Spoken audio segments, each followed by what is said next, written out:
परिचय। अनुज और उसकी माँ उसके 1 साल के भाई के लिए खिलौने खरीदने के लिए खिलौने की दुकान में गए। अनुज ने अपने आप को विभिन्न तरह और आकार के खिलौनों से घिरा हुआ पाया। कुछ खिलौने गोल थे तो कुछ चौकोर, कुछ खिलौने वर्गाकार थे तो कुछ अंडाकार थे। उसे आकारों की दुनिया आकर्षक लगी। वह आकारों के बारे में और जानने के लिए उत्सुक है। आकारों के अध्ययन को ज्यामिति कहते हैं। इस पाठ में हम आकारों के बारे में विस्तार से जानेंगे। आओ सीखें। रेखा, रेखाखंड और किरण को परिभाषित करना। रेखाखंड को मापना। वृत्त बनाना। प्रतिबिंब को परिभाषित करना। सरकने, पलटने और घूमने के बीच विभेद करना। किसी वस्तु के समतल, उन्नत और पृष्ठ दृश्य के बीच विभेद करना। रेखा, रेखाखंड और किरण। रेखा किसी सीधे पथ पर बिंदुओं का समूह होती है। 2 बिंदु बनाइए, उन्हें मिला दीजिए। इसका परिणाम एक सीधी रेखा होगी। रेखा में कोई अंत बिंदु नहीं होता।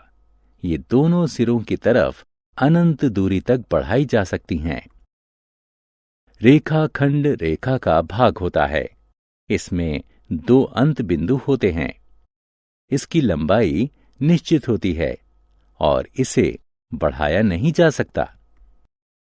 किरण भी रेखाखंड की तरह रेखा का एक भाग होती है।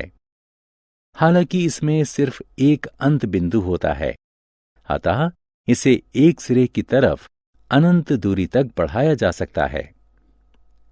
किरण का सबसे प्रचलित उदाहरण है सूर्य की किरणें।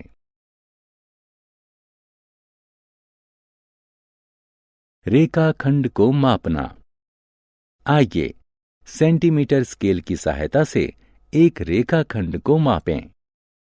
एक रेखाखंड खींचिए जिसके अंत बिंदु P और Q हों।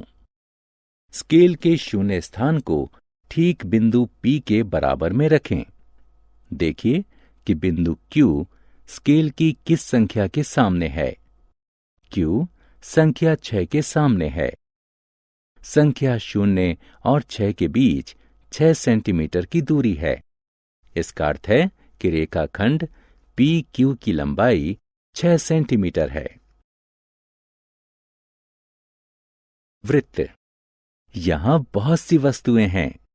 एक चूड़ी, एक पहिया, एक फ्रिज, एक बिस्किट और एक पिज्जा। इन सभी में एक चीज सामान्य है और वो चीज है इनका आकार। ये सभी आकार में वृत्ताकार हैं। इनमें से प्रत्येक वस्तु एक वृत्त है। वृत्त का निर्माण। आइए धागे की सहायता से वृत्त बनाना सीखें। धागे का एक टुकड़ा लीजिए। धागे का एक सिरा अपनी नोटबुक से चिपका दीजिए। धागे का दूसरा सिरा पकड़ लीजिए और फिर सिरे के चारों तरफ पेंसिल के साथ घुमाइए। देखिए, वृत्त बन गया। फिर सिरा वृत्त का केंद्र है।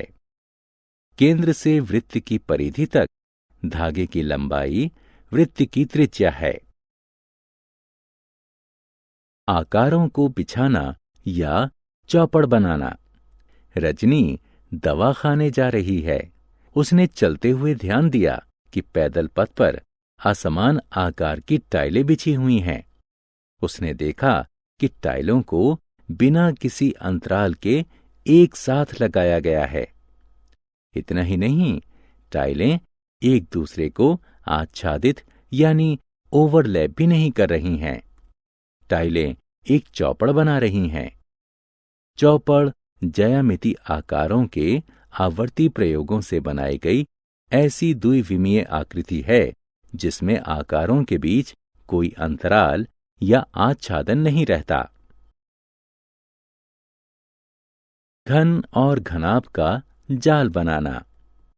त्रिविमीय आकार का एक जाल एक ऐसी व्यवस्था है जिसे समान किनारों पर मोड़ने से एक त्रिविमीय वस्तु प्राप्त होती है। यहाँ पर कुछ जाल दर्शाए गए हैं।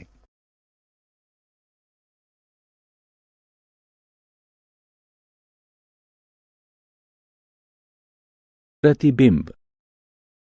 जब आप दर्पण के सामने खड़े होते हैं तो आप दर्पण में अपना प्रतिबिंब देखते हैं। आप वस्तु हैं और प्रतिबिंब छवि है।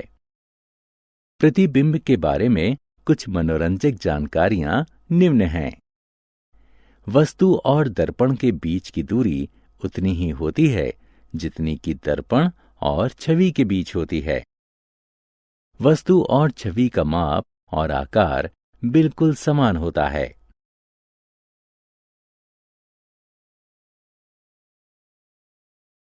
सरकाना, पलटना और घूमना। आपने अपने दैनिक जीवन में सरकना और पलटना शब्द का बहुत बार प्रयोग किया होगा।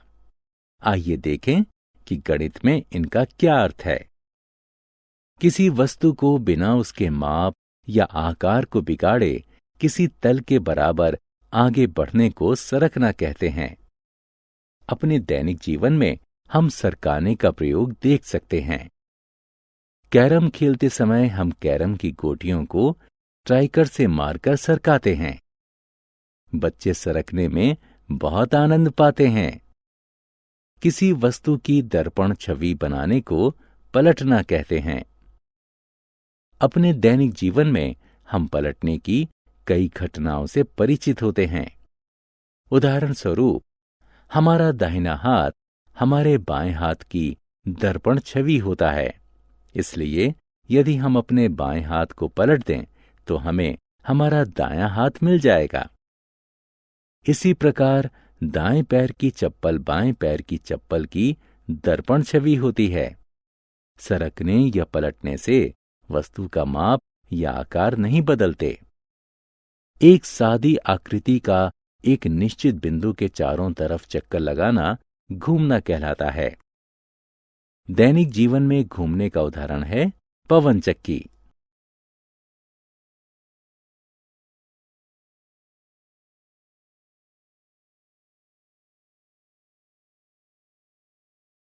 समतल, उन्नत और पृष्ठ दृश्य। किसी वस्तु का ऊपर से देखा गया दृश्य उसका समतल दृश्य कहलाता है।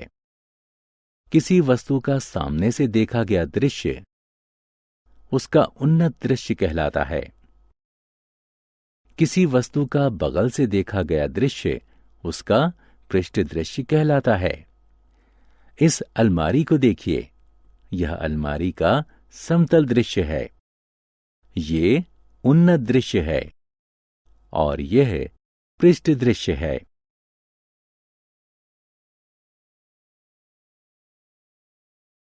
हमने क्या चर्चा की? रेखा किसी सीधे पथ पर बिंदुओं का समूह होती है। इसका कोई अंत बिंदु नहीं होता। रेखाखंड रेखा का एक भाग होता है। इसके दो अंत बिंदु होते हैं। एक किरण भी रेखा का भाग होती है। इसका सिर्फ एक अंत बिंदु होता है। चौपड़ ज्यामिति आकारों के आवर्ती प्रयोगों से बनाई गई ऐसी द्विविमीय आकृति है जिसमें आकारों के बीच कोई अंतराल या आच्छादन ना रहे। त्रिविमीय आकार का एक जाल एक ऐसी व्यवस्था है जिसे समान किनारों पर मोड़ने से एक त्रिविमीय वस्तु प्राप्त होती है। किसी वस्तु को बिना उसके माप या आकार को बिगाड़े किसी तल के बराबर आगे बढ़ाने को सरकाना कहते हैं। किसी वस्तु की दर्पण छवि बनाने को पलटना कहते हैं। एक सादी आकृति का एक निश्चित बिंदु के चारों तरफ चक्कर लगाना घूमना कहलाता है।